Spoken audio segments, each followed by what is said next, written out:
Is the Bible against sex?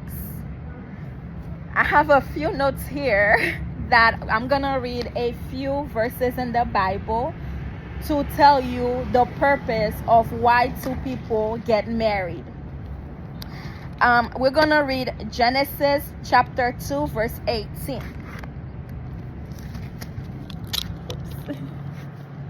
Genesis chapter 2, verse 18, it says, "Then God said, it is not good for the man to continue to be alone. I am going to make a helper for him as a complement of him."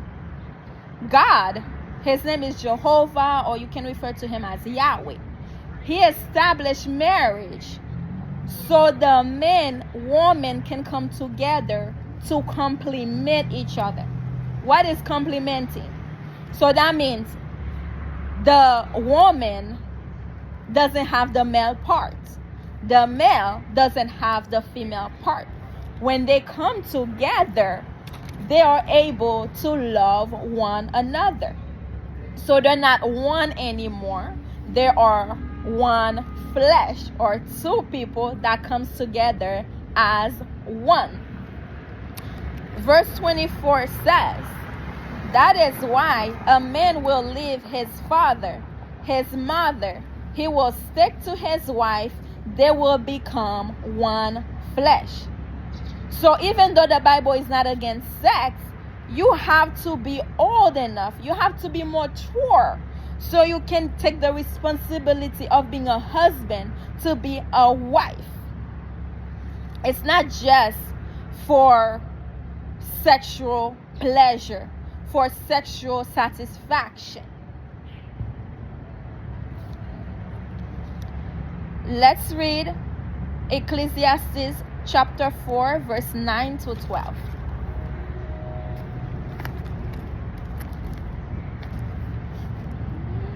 Ecclesiastes chapter 4, verse 9 to 12. It says, "Two are better than one, because they have a good reward for their hard work. For if one of them falls, the other can help his partner up. But what will happen to the one who falls with no one to help him up? Moreover, if two lie down together, they will stay warm. But how can just one keep warm? Someone may overpower one alone, but two together can take a stand against him.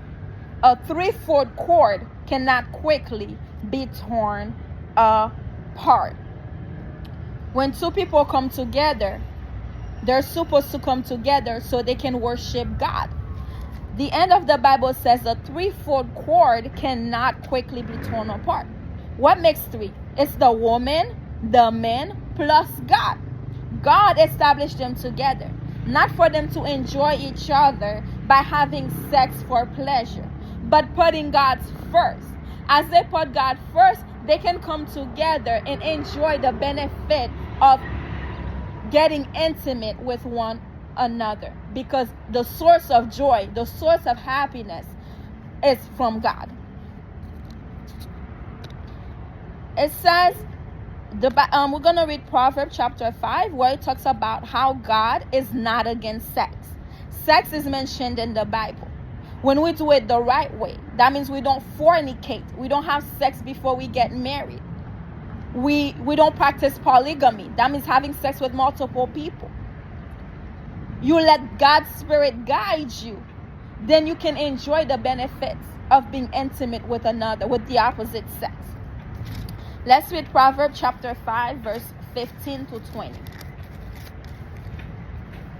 It says, "Drink water from your own cistern, flowing water from your own well. Should your spring be dispersed outside, your streams of water in the public squares? Let them be for you alone, not for strangers with you. May your own fountain be blessed. May you rejoice with the wife of your youth, a loving doe, a graceful mountain goat. Let her breast satisfy you at all times. May you be captivated by her love constantly. So why, my son, should you be captivated by a wayward woman or embrace the breast of an immoral woman? The Bible is not against sex. When we don't do it the right way, that means getting married to that one person God made for you to be with. It's called sexual immorality or sexual wrong, using sex the wrong way. So the Bible clearly expressed that a man and woman come together, they enjoy each other's body. But you have to do it the right way, because 1 Corinthians 7 verse 39 says, 1 Corinthians 7 verse 39,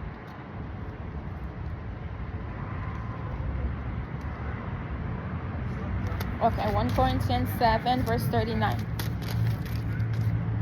It says, a wife is bound as long as her husband is alive. I think I write the wrong, wait, hold on. A wife is bound as long as her husband is alive. But if her husband should fall asleep in death, she is free to be married to whoever she wants, only in the Lord. The Lord means the person have to believe in God just like you. They have to have the same faith. Not only that, they need to get to meeting together, going to talk about God, where people are worshiping God. They need to practice the law of the Bible so they can become a good husband, so you can become a good wife. Now the Bible talks about something very important. Like if you go through the verse in Corinthians chapter 7, it says like when someone like the Bible only give one law for someone to get divorced. That is for sexual immorality. That means if your husband go have sexual intercourse with another woman, or your wife has sexual intercourse with another man, you can divorce them because it becomes impure. Or I call it double dipping. Once they go inside of you, they cannot go into somebody else's. The Bible says you have ground to divorce them. But if you say, no, I'm not going to take my husband back, I'm not going to divorce my husband, but you have to stay with him forever. You cannot divorce him anymore. So one verse, we have two more verses to go. The other one is 2 Timothy 2 verse 22.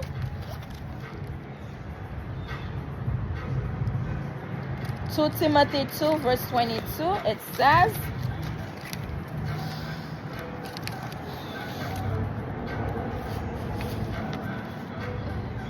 oh, I can't find it. Oh, there it is. That's 1 Timothy. That's 2 Timothy 2:22. It says, so flee from youthful desires, but pursue righteousness, faith, love, peace, along with those who call on the Lord out of a clean mind. So you not only that, you have to be at an appropriate age, you have to be mature enough to get married, but you cannot have sex on your mind all the time, because marriage is not about sex.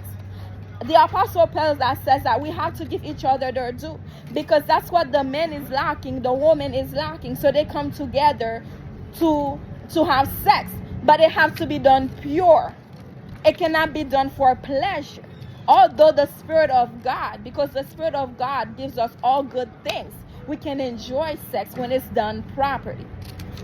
The point of marriage is Micah 6 verse 8, the last verse I'm going to read with you. If I can find Micah. Micah 6 verse 8. Oops.